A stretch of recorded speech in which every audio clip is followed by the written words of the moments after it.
Okay. Oops. There we go. All right. Many of you traveled long distances to be here, and some became readers of whatever might have been stashed behind the seat in front of you, right, on the airplane. You're kind of a captive audience. I thought it was appropriate to begin with a quote from En Route magazine, which is Air Canada's Inflight magazine, because as I was setting up my new project in Detroit about 7 years ago, there was an article about Letterpress in the Motor City, aka Detroit. So, quote, "You work with wood and metal." Megan O'Connell, that's me, one of Detroit's Letterpress studio operators, says, "It's just like building a city. Ici, on travaille avec le bois et le métal, déclare Megan O'Connell, c'est moi, la responsable d'un atelier de typographie." So at that moment, when I arrived, space was cheap and easy to come by if you knew the right person to talk to. There were 4 buildings to choose from within a 5-block radius. Any of them would have worked out well for me, but I opted for this corner space, which has a service road from the highway running parallel to it, and it actually is the depth of a city block. It's massive. So I had only the first floor. My landlords are an Italian-American family that have been in the chicken chopping up business for about 3 or maybe 4 generations now, the Arnonis. And the district that I located my letterpress workshop in is the oldest continually running farmers market in the US. It's called Eastern Market. And small businesses, again, can tout the fact that there are 3, 4, 5 generations running within that district. So that kind of debunks the myth of A, Detroit being a food desert, and B, Detroit being a city kind of in free fall where everything was suspended and people kind of left in mass exoduses in the 60s and more recently. So there are these stalwart people who have incredible commitment to their labor, and I found it really energizing to set my business up in proximity to them. My mentor was the wine salesman, an Irish guy named Dan McCarthy, and he just gently gave me advice because I hadn't been in business before. I come from a background in academia. One of my first clients in the neighborhood was a cheese shop that was celebrating its grand reopening, marking its 125th anniversary. Unlike many parts of Detroit where things can be rather segregated, Eastern Market is a neighborhood where everybody feels welcome. Anybody can go, and there are big celebrations in the spring.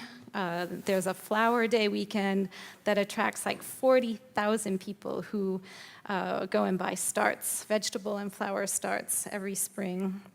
And at the end of the block, you see a pretty tall building, brick building, with a bridge connected to it. That's a brewery. And actually, my family and I had an entire wing of that as our residence. And the bridge is there to roll barrels of beer from one part of the operation to the other. Okay, this is Salt and Cedar. It took us a while to get a mural. There was lots of debate and discussion about the artist and what the text should be and what the kind of tone of it might look like, but roughly it kind of evokes some typographic glyphs and punctuation, and I was very sure I just wanted it to be black and white. So I guess I'll start reading again, because I'll get off time if I keep on improvising the talk. So my 3,000 square foot storefront, once a meat locker, which is adjacent to Capitol Poultry, flows into a gallery dominated by a Toledo scale. So that scale is still functional. It's great for weighing luggage before you jump on an airplane. There wasn't much that we did to this space when we moved in. In fact, I had no loans, no silent partner, no prospective grants. I didn't even have money to pay my rent. So a group of artists got together and donated work. We had an exhibition above the wine shop, and the generosity of these artists paid off because, voila, I was able to sign my lease in May of 2012. Okay, so as you walk through this giant refrigerator door, and it's basically a windowless space, which can be a challenge. It feels a little bit like a bunker or a vault. But as you walk through, you'll see my Vandercook SP15, a Parisian standing 19th century book press. I have a rolling pin press, and recently I've acquired some bigger machinery that was stored off-site. So as you flow towards the back, so you can see the green beams towards the front door. As you work your way back towards the alley, we have this flex space that is a site for all kinds of activities, like a book and bread event that involves a 4-course meal with ingredients sourced from the market and wine from the wine store, and 12 people around the table having a great time and great conversations about Detroit. And then the plates are cleared, and we provide kits for people to learn how to stitch blank journals. So that became a very popular and sought-after feature of Salt and Cedar.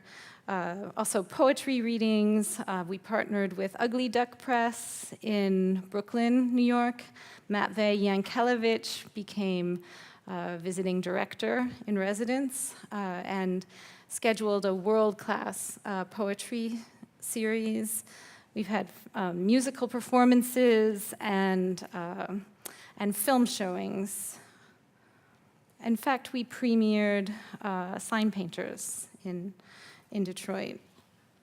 Okay, so this is the very provisional kitchen in the back with a 6-burner Garland stove that was taken out of a greasy spoon, a dinette in Pontiac, Michigan, and scrubbed and made useful again.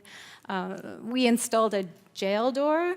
So doors are really important in Detroit, as you can imagine. Security is important.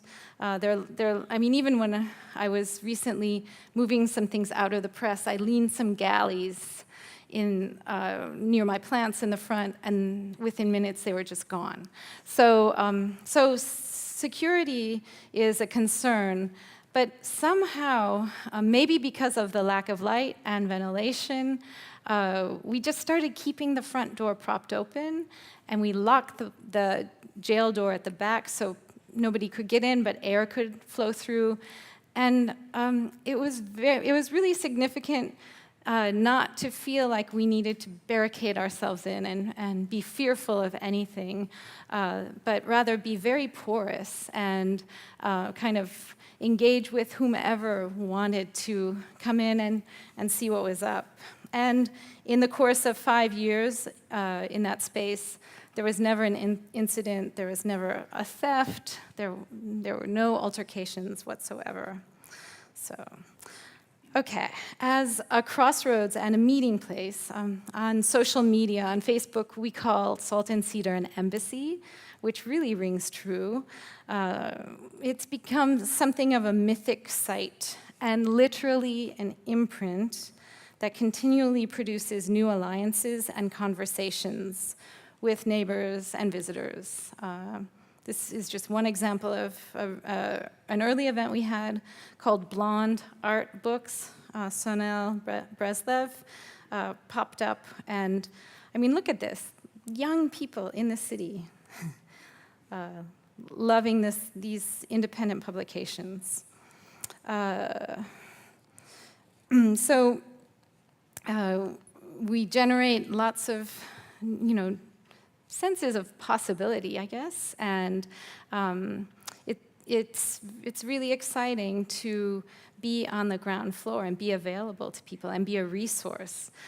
Because as they walk in off the street, it's kind of like an Aladdin's cave of treasures. It's very unlike any other space I've visited because it's kind of like it's a bit like a living museum. And people ask themselves, like, what could I do here? They kind of get hooked. And we always ask the question, what's a problem worth having?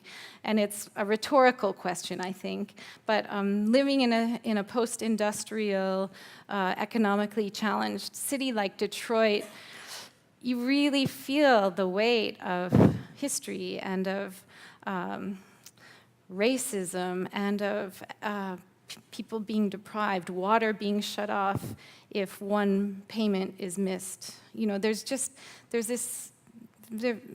a very sort of critical tipping point for people, and the margin isn't very big, and there aren't enough social programs and so forth. So what is a problem worth having? And what can we do to make things a little bit better for each other? So the press flattens hierarchies. An intern might just step up and talk about the ethos of the project, or a curator might become, somebody who's setting the table at the back of the press or washing dishes. I will aver, as the director or the proprietor of this project, that this phenomenon strengthens our case, performs what is important to us, and gives us the opportunity to share ownership. We've been able to make extraordinary additions within the limitations of this medium and under the confines of a make-do situation in which the majority of materials have been salvaged. And I do want to underscore the fact that in Detroit, there isn't a lot to buy, and there isn't really a strong consumer culture. My boys were 10th grade and freshmen in college when we moved to Detroit, and we found ourselves getting excited to go to the drugstore, and just because there was stuff on shelves. It's a place where there's lots of materials, but they're moldering, they're discarded, they're loose in the streets, sort of thing. So it was such a helpful shift as an artist and as a citizen to have sort of those impulses stripped away and just to use energies towards finding materials, getting resources for free oftentimes, and finding an application for them without using United States dollars. So there are these little economies that circumvent business as usual. And I really love that about my city, and I hope it prevails. The way I framed life here in Detroit through print production is attractive to all kinds of people, not just aficionados of type and design, largely due to the fact that letterpress is so tangible. So if people walk in, there are materials that they can handle, and they can comprehend how this process works. The presses are running often. I've had a slew of just brilliant people come through volunteering time, serving as interns. This young man was with us from Mexico City the first summer we opened, and we're still in contact. And he just had such an aptitude for setting type and printing consistently. There's a great Baudrillard quote there that is kind of a banner under which Salt and Cedar has been running for a while. So I'm obviously casting a wide net here, and I'm not going to talk about every slide and give a story behind everything. But I do want to show how this sort of convivial practice has threaded through of like, again, being generous and inviting participation and being curious and experimental about like what could happen. And there's a sense of courage. One can't be a hothouse plant and live in Detroit. You really have to, you're out there, and it's exciting, and it's challenging, and it's complex. So for our shop, there was never any sort of business plan or any sort of bottom line we felt like we needed to reach. It was just kind of set up out of sheer will and grit, and it was sustainable enough. And I'm saying was because my lease ran out in May of this year, and because of gentrification, the landlords didn't renew it, and so I've packed all of my things into pallet boxes, 24 pallet boxes.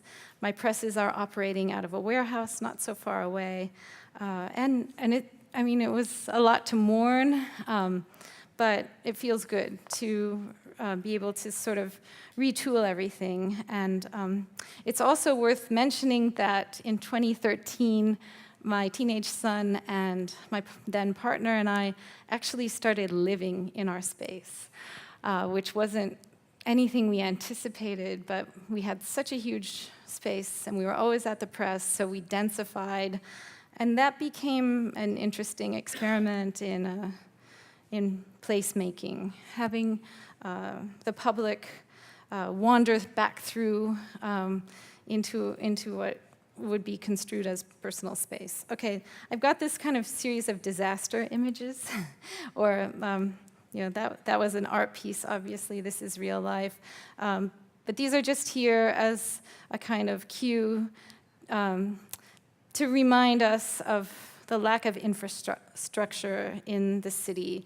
If you call a 911, a police dispatcher, or an ambulance, it's really unlikely that you'll get anybody showing up at your door unless there's, a gun pointing at somebody's head. So I don't want to make too big of a deal of the reputation that Detroit has about being, murder capital or very dangerous. But there are things that you just kind of have to acclimate to get through each day.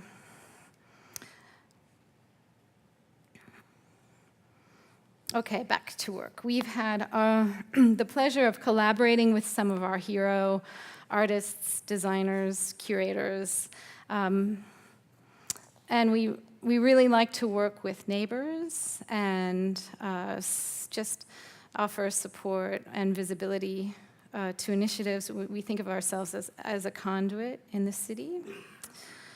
So these are some posters that were made early this year, just very forthright messages. Our branding. And salt and cedar, the two terms salt and cedar are both things that have properties of preservation. So if you think about preserving food, you would use salt. If you think about linens or knits or things that you don't want moths to eat, you have a cedar chest. So we liked not specifically calling it anything to do with Detroit or letterpress, but rather just something that engaged the senses and that spoke to some sort of effort to preserve. We've worked with numerous school groups. This is actually a group from Oberlin College down in Ohio. So like every local college and art school and university has come through and had some sort of experience. If I were to list the number of clients and the range of clients and the range of events we've had, it would be another hour. So I won't even start there, but I will say that the biggest pleasure in the press has been working with Allison Knowles, who you might have heard of. She's an American. She founded something called Flexus with a group of like-minded people, an international sort of they didn't want to be called a movement because in art, if you are classified as a movement, then art historians and the institution of art kind of has your number. So Flexus blurred the boundaries between art and life and used very simple sort of event kits. There were actions. We heard a lot from Allison a few years ago about the 50th anniversary of Flexus in Wiesbaden, Germany. Allison brought to us a project that made me weak in the knees because it was John Cage poem that he wrote out for her. It's one of his forms called a mesostic, so it reads with her name perpendicular to the page, and then there's other information across. So here we are. We're figuring out the best print technology. Ultimately, we printed it silkscreen with a letterpress inscription, and I decided to do that last round of printing near Black Mountain College, which is where Cage and Cunningham, Rauschenberg, Buckminster Fuller, the Albers, Ani, and Josef Albers spent summers kind of rethinking the way creative people can conduct themselves and maybe even letting go of their individual egos in order to achieve something greater. So some other antecedents who I've looked to include Ken Michalowski, who started the alternative press in the 60s. It was a complement to Detroit Artists Workshop, a multimedia collective that formed in November 1964 in the famous Cass Corridor of Detroit. So, really revolutionary on the street kind of artists. He was known, and here he is embracing Matvey Yankovic. He's on the far right side of the screen. A venerable poet and teacher and printer.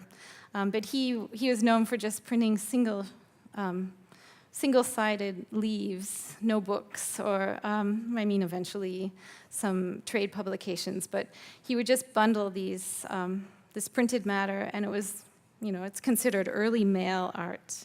And he kept his press going for 30 years. And he says about that era, quote, "We lived in one of the worst cities in the history of the world, and we were survivors. But more than that, we reveled in it, and we swaggered when we walked. We didn't own much, but we owned this, and we made art with it." Let's see. There's some snippets of Salt and Cedar's presence in the press, and I guess a really huge, another week in the knees moment was being asked to print and bind a 2-volume set for Beyonce. That was our first commission, and it meant getting an inscribed copy of Jay-Z's memoir, decoded back, and within the book was a 2.5-page handwritten letter from First Lady Michelle Obama. And it was a book that marked Beyonce's first Mother's Day. So that was pretty huge and exciting. She loves letterpress, and we were honored that she chose us. Okay. United Sound Systems, I did just a keepsake card with an image on the front. It's basically a house in Midtown Detroit, and it's being reopened, and it is the oldest independent recording studio in the U.S.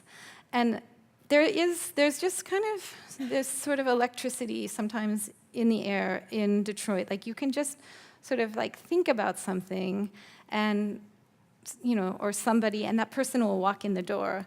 Well, it just so happens that when I was proofing this job, in walked a member of P-Funk named Amp Fiddler, and it was great. We were just like, what? Also, within the greater Detroit metro area, we have the largest population, the largest Arab American population in the country, and Salt and Cedar has worked very closely with the Arab American National Museum.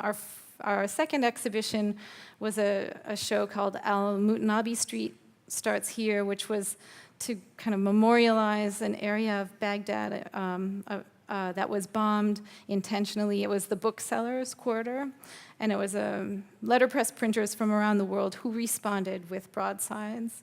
And posters for music series. It's an exhibition. More music.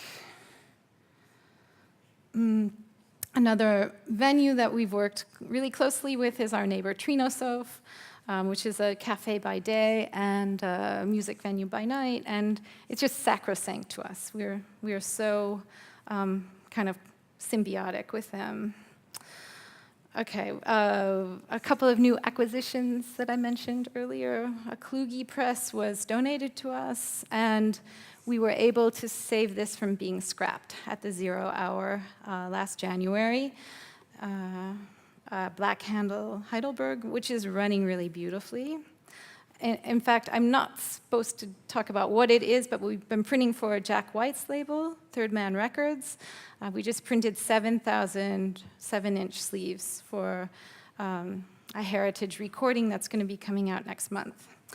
Okay, I like to start with movable type because it makes me think in ways I wouldn't think otherwise, and I apply the tenets of using this system when I'm designing on the computer.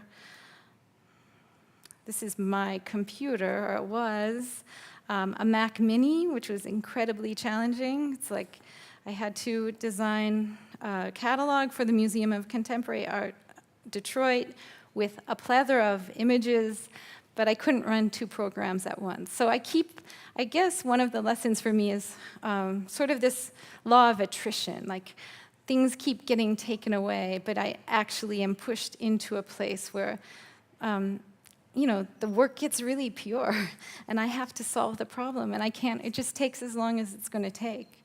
I was commissioned to redesign a publication for the University of Michigan, Ann Arbor.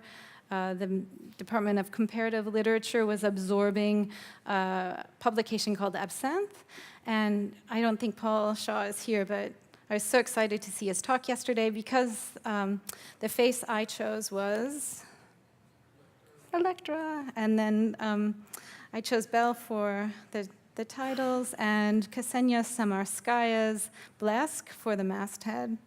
A couple of other legacy pieces that I could probably go on and on about, but I have to go at a different clip. Site-specific things, sort of drawing stories from Detroit, from the environment, giving people sort of these latent narratives to look at and hold on to and listen to and share. This was an honor, beautiful building in Detroit if you ever get there. The Church of the Worker, which kind of flanks our building, St. Joseph's. And then a great night with filmmaker Rick Prellinger. I have a quote from him, but I don't have time. Okay. In summer of 2015, when things were starting to kind of unravel with the team at Salt and Cedar, I got a letter from Anthony Bourdain. asking me to go on tour with him. And it was for the Rare Craft collection, sponsored by the Balvenie Whiskey Company. And there was no design brief. I could do whatever I wanted to, as long as I was printing and talking with people coming through the demonstration space. And so I worked with barley as a motif, because the Balvenie is the last whiskey company to grow and use a floor malting process on site. And there's the letter from Bourdain. Along the way, I reshuffled the composition. I used virgin wood type that was on loan to me for the tour. So at each city, there was a different combination of words. And I call that the encouragement, we dram of whiskey at the base of the press. So it was a really innovative setup. We traveled from New York to Houston to Chicago. It was kind of like being in a band. This was a brief, there should be a video that was playing in my space. What makes America great came from or through Detroit. There's only one Detroit. They don't make cities like that anymore. They never will again. When I see an operation like Salt and Cedar in a place like Detroit, I just sort of hold my breath like it's a high wire act, and I want them to make it all the way. It's a family operation, and this family feels this is what we're passionate about, and this is what we are uniquely good at. This is what we were put here on earth to do. You have a great American city that needs creative people, that needs manufacturing. You have a craftspeople who have a passion for making things in a very old school way. And you have the printed word all together. That's sort of a confluence of noble causes. And I've always, since I was a kid, the act of running your fingers across a printed page, especially if it's good paper, thick paper, good binding, it's a wonderful thing. What Megan and Salt and Cedar do, it's an extraordinary thing, and even more extraordinary to do it in a city like Detroit. I mean, this is heroic. People who care about things enough to make them better than they need to be. People who choose that hard road, especially if they're doing something awesome. I mean, that should be encouraged.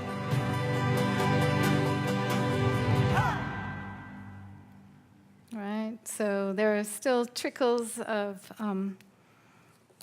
the tour, and I've been asked to print special keepsake items for special events, and then I'm actually always invited to those events, which is really a treat.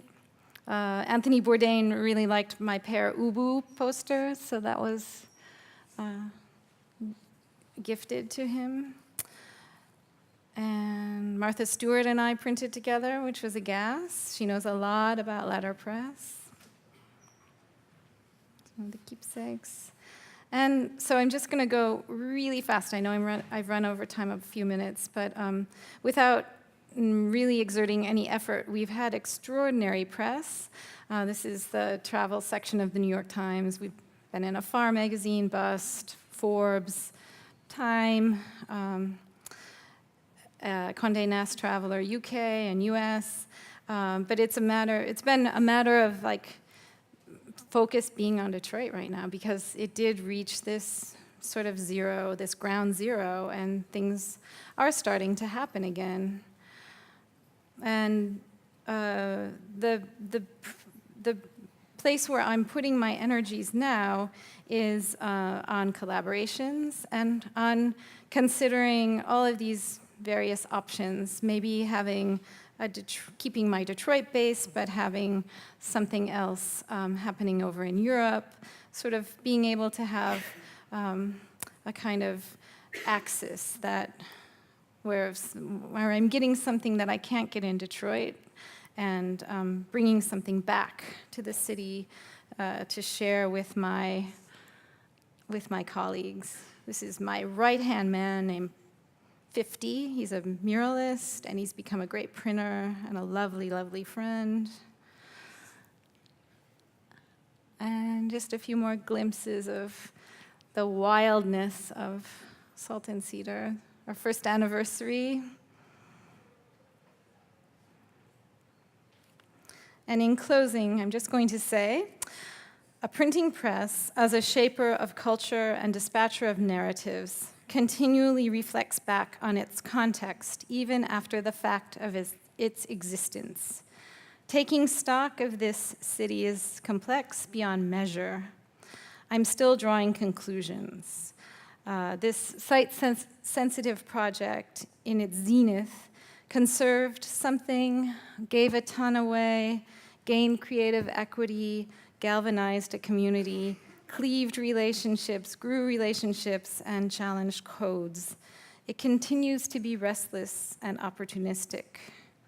What's next for Salt and Cedar? Each day a slightly different sort of iteration of what's possible sort of comes into my field of vision, and I can say this, it's emergent, it's opportunistic, and it's yet to be writ. So thank you so much.